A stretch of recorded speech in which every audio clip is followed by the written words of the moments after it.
Is up? KevionDs here to make an awesome Heroes Evolved video for you. So basically, just going in here to do a kind of almost like a tutorial video for Lilith. Now, am I the most qualified person for this? Absolutely not. Just started playing Lilith actually about 2 days ago, but I really like the character. Went ahead and just had my first loss actually with her because my team surrendered. I don't know why they'd want to surrender, but they surrendered. So very disappointing. But basically, just going to go ahead and jump in here. To kind of start, we'll go ahead and talk about what Lilith does. So going over some of Lilith's skills, her first move is going to actually be a move that I don't know if my camera blocks that for you guys. We'll move it here. Sacrifices her own health, thin chance her blades, blah blah blah blah blah blah blah. If she hits someone with this who's higher HP than her, she stuns them. Lower, they're slowed. And it goes ahead and actually does a pretty significant amount of damage, and that stun can be up to 2 seconds long if you max it, which is enormous, absolutely enormous in this game. That's one of the longest stuns in the game. She has a dash that resets if she kills a mana or a unit and refunds mana, which is huge. Her ultimate deals damage and heals her. Mind you, it's small damage, but the healing is kind of the big thing on here since she's trying to tank. It really lets her sit in the fight a lot longer, and the early game damage and healing is nothing to be scoffed at. It's a pretty significant heal early game. And then her passive, basically every time she loses 400 health, she's going to explode a little bit and deal damage to people. So really fantastic. So the first thing you'll notice is this is on the Divinshield channel here. And typically Damien posts or Exius posts the videos here on this channel. But basically wanted to just try my hand at this. Don't make videos too often. I used to play a lot of League actually. League of Legends, I played it since it came out, and I was all the way up in Platinum 3 at my peak when I quit. So I wasn't great, but I definitely wasn't terrible at the game. I liked playing a lot of tankier characters in that game. It's kind of the same for this one for me. I find a lot of people play ADC and Mage.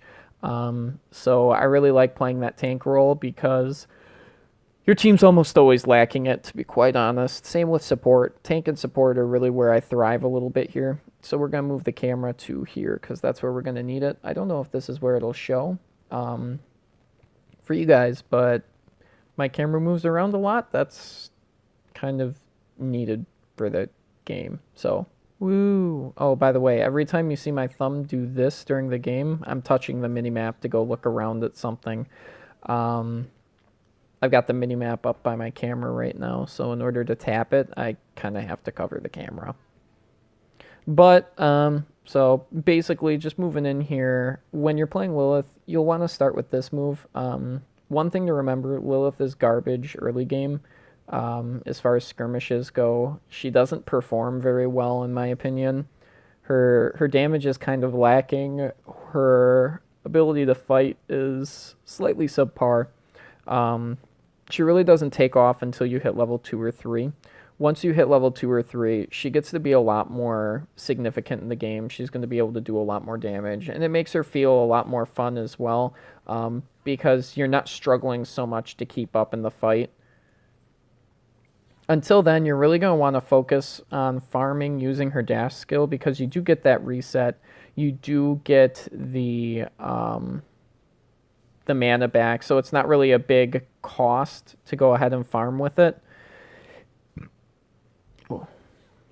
And we're going to be able to do decent burst there. So once she hits those 2 skills early game, she's really not doing a whole lot more damage than that. Now that we have her level 3, I could actually burst for a lot of damage, like a lot of damage. And our team's actually doing really good. I think this is going to be an easy win.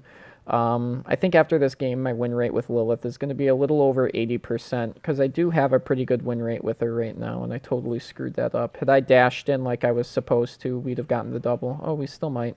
We'll get the double. These people are really bad. This isn't even going to be a good video to teach you about Lilith because I don't really think you're going to learn much from us just stomping them. Um, but basically, once you go ahead and get one of each, you're going to take her ultimate, like so. You're really going to want to focus on leveling up the stabby stun move first. I don't know what it's called, but you're going to find out that I come up with nicknames for just about every character and every move in the game. Like, Lilith, calling her by name has been weird. I normally just call her, like, Wing Girl. But hey, to each their own. Um, really focusing here on my build a little bit. So the first thing we're building is the vitality boots just to make you a little tankier. Late game, if you get far enough, you can sell those for the boots that give you a burst of movement speed. I find them really, really useful late game, but early game, you just kind of want that movement speed, the extra durability. That's really going to be all that you need. We're not going to want to go full engage here, but the Fire Blossom is going to allow me to heal, and we're going to dive in there and just absolutely crush her. And now that we've got her, we can kind of move into him. Nope. Didn't have the stun up for me. That's okay. We'll be able to actually dive him here and kill him. Oh, no, he's got backup. All right, so we're going to want to back off.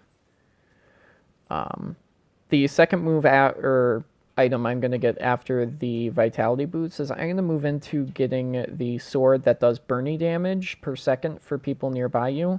The reason you get that is Lilith really focuses on sitting on the enemy champion, so what you want to do is make sure while you're sitting on them, you're doing as much damage as possible. Kind of like that. You sit on them and then they die while you spam the attack button. And that's really what Lilith does. She isn't... Why are our minions running backwards? She's not particularly, like, over-the-top strong. She doesn't do a lot of damage. She doesn't, on paper, look like the tankiest character in the game, but I actually feel like she can take some of the biggest beatings in the game when everything's said and done, and I really like that about her. Oh, we're dead. We're dead. My stun move, because the guy that went immune to magic was lowest, wanted to autofocus him, which is kind of bad because it won't let you target him since he's immune to magic.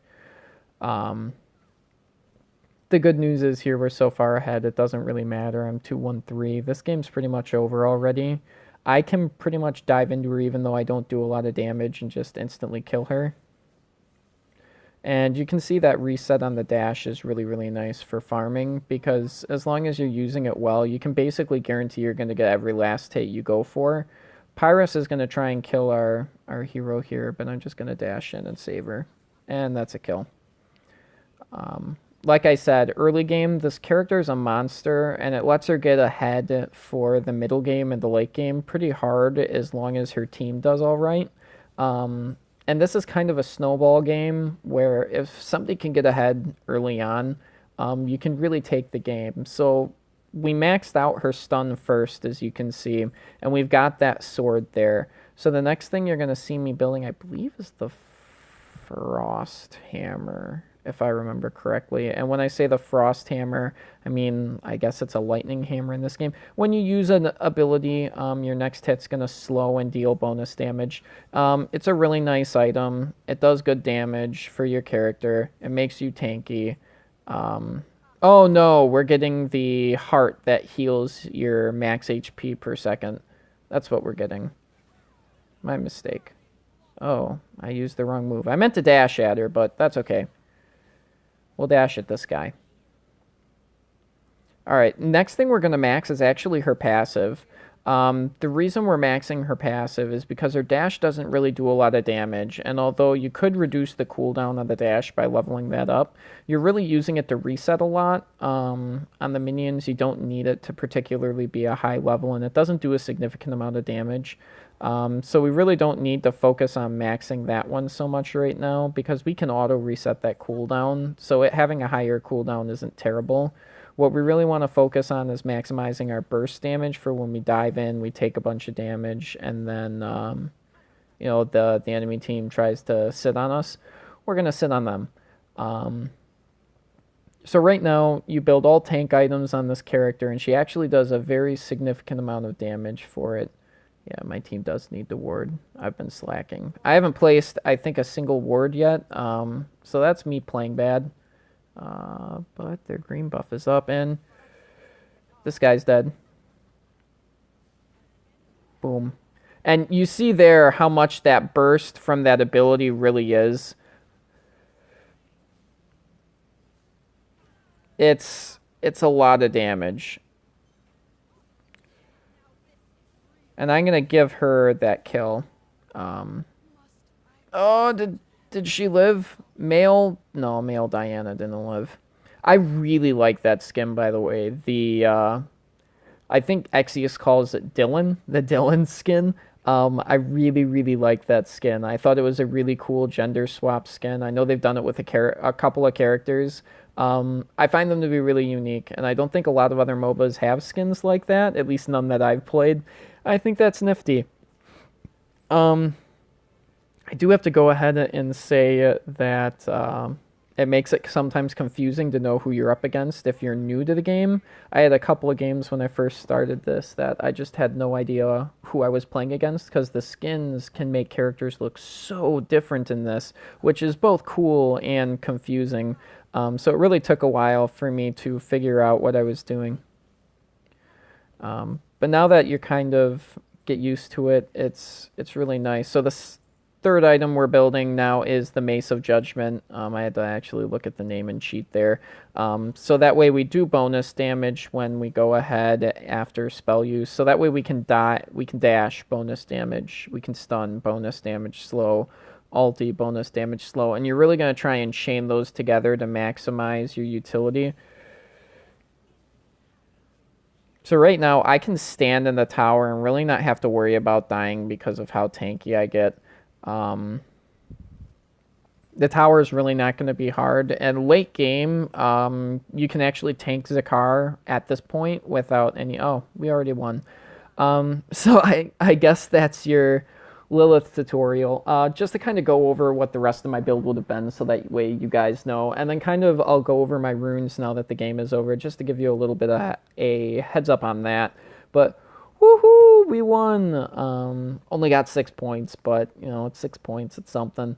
And we finally hit merit level 5. So you can see I'm not super experienced with her. She's not really that hard to play. If you're kind of learning the game, you want a tank that's going to be pretty effective, I really recommend her. You really try to burst opponents early game by dash, stun, ulti. And then the damage you take is going to hit that final hit. And then late game, you really want to make sure you're using your stun skill on somebody that's got just barely more HP than you. Actually starting a fight where you're just a little below the opponent percent HP wise is super advantageous. So like if an ADC's only got 1500 max health, but you're at, 3/4 health and they're at full health, your dash and then your stun is still going to stun them because your percent HP was lower, and that's going to do about half their life. And then you've got 2 seconds to wail on them. Your passive's going to go off. Your ultimate's going to be rolling. You're basically going to one-shot the ADC, especially once you get the Mace of Judgment. It does a lot of damage for her. She does a lot of damage. She's really going to absolutely destroy the opponent. You can see we got MVP there, finished 527. That's not a terrible score. If you look at stats here, we had, highest percentage in fight. We had a decent KDA 6.0, and we had the most damage taken by far. Honestly, this character deserved MVP more, or MVP. Our Diana, she had a 9.0, 7 kill streak, 2 kill chain. She did 142 or 1,429 tower damage. She really deserved this MVP. But I'll take it. It's not really that big a deal. And I'll be interested to see if my face just wiggled around a whole bunch there while I was trying to point at the numbers and made that a lot more confusing than I meant for it to be. But yeah, that's Diana. To go ahead and move into a little bit, and I got a friend there. To go ahead and move into her runes a little bit there. I'm right now running 29, roughly 30 mana on her. That's mainly because I like the cooldown reduction, and spell power is garbage in this game in runes. So I went with the mana because that was the only other choice. It's not a ton of cooldown reduction, but it's something. You don't get a lot of cooldown reduction in the tank set. You mainly can only get cooldown reduction with magic items. That Frost Hammer is one of them, and then when you combine that with cooldown reduction runes, you actually get 20% roughly, which is about half of what the maximum is, which is nice. Spell resist, I'm actually running a ton of the spell resist armor runes. Spell resist is really hard to get in this game, so the 6 that you get here is actually super high. I think spell resist is really, really high right now in the blue runes, and probably will get nerfed here eventually. But I really like having it. It really helps with your tankiness. Armor you can get a ton of right now. I think I'm running almost all armor reds. They're not very high level, and only at level 3 they're giving 2 armor each, where that gives me 26 armor starting the game and 6 more spell resist. That's a lot. That's a lot of tank stats, especially when you rush those HP boots. It makes your HP go a lot further into the game. Oh, I suppose the bonuses that I'm running the Oppressor. I think Oppressor is by far the best of the blue ones. I run it on every character. Miser, in my opinion, is the best in the red ones. And then the green for this character, I run the Devourer. Honestly, I don't think that give and take, back and forth, if I had high enough level greens, would probably be the best thing I could run. Life and Death, I think about it, restores 5% of max health of your hero and 200 mana for all allies and a 1,000 radius immediately upon your death. 5% of your max health, late game, let's say I've got 3,500 health, 10% would be 350, so 5% is only going to be, but like, what, 175 or 175 health. So that's really not a huge pool of health for you to be healing somebody. So I don't really think it's that great of a move there. The 200 mana is pretty good. Reduced respawn time isn't terrible. But I'd much rather be able to get the bonus mana and receive 50% of remaining mana after killing a hero. It basically ensures you're never going to run out of mana in a team fight. No matter what you do, as long as I've been running this, I've almost never had mana issues on almost any character that I've played. So if your character uses a decent amount of mana, or if you're having trouble with it, this is a great one to run. Thought there was some... Oh, rest of my build. So, finishing up with Lilith then, if you're going to look at her full build, I'm actually only playing her on a contract right now. I got a 7-day one, which is kind of fantastic. You run the Vitality Boots, move into the Radiant Emperor, get a Titan's Heart, get that Mace of Judgment. You're going to then get Crystal Shard for that bonus spell resist. I mean, it's a 4,000 gold item, and it's only giving 20, so getting 6 from runes is actually really, really high. And then this gives bonus health, armor, that chance to go ahead and block 80 damage, a 70% chance. That's really high. And if your health is lower than 35% and you take that magic damage, it's going to further reduce magic damage significantly, which is a really nice effect for a pretty cheap item, all things considered. And then you get this for an extra 90 armor and that dodge chance, as well as slowing down attackers' speed is pretty nice. And again, you replace these boots late game for the Dancer's Greaves. But that's pretty much it. Bada boom. I am the new Lilith. But no, the character is really, really great. I think she plays fantastic, and I would highly recommend her. So, as much as I hate saying it, like, subscribe, do all that great stuff. I know right now Exius is doing a giveaway for every 10th subscriber. He's going to go ahead and give away a skin in either this game or Mobile Legends, depending on who wins. I think you have the choice is how it works right now, because some people do play both. It is a lot of fun. I just stopped playing the other game because I didn't like how greedy they were, in my opinion, that is. And yeah, that's basically this video. Hope you guys enjoyed it. Like, subscribe, and have a good one. Peace out. I don't know how to turn it off.